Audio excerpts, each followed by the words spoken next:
There's something magical about the start of a day.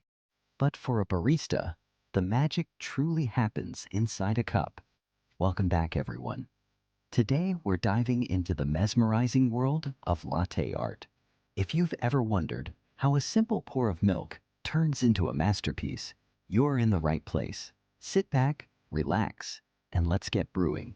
It all starts with the perfect foundation, a rich, velvety shot of espresso. Notice the crema. That golden brown layer is crucial for the canvas we're about to paint on. But the real secret, it's the milk. We're looking for that wet paint texture. Microfoam that's silky, glossy, and bubble-free. If the texture isn't right, the art won't flow. It's a delicate balance of temperature and aeration. Now watch closely. The first pour is from a height. This sets the base and mixes the milk with the espresso without breaking the surface.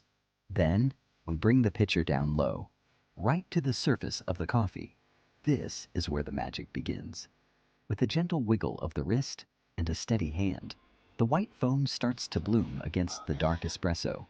It's all about control, rhythm, and a little bit of patience. Look at those layers forming.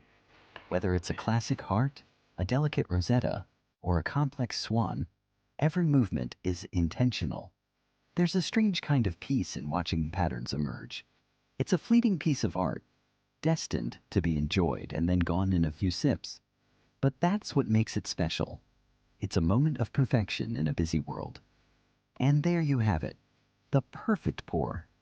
It almost looks too good to drink, doesn't it? If you found this as satisfying as I did, make sure to hit that like button and subscribe for more coffee inspiration. Let me know in the comments, what's your favorite latte art design? Thanks for watching, and I'll see you in the next one.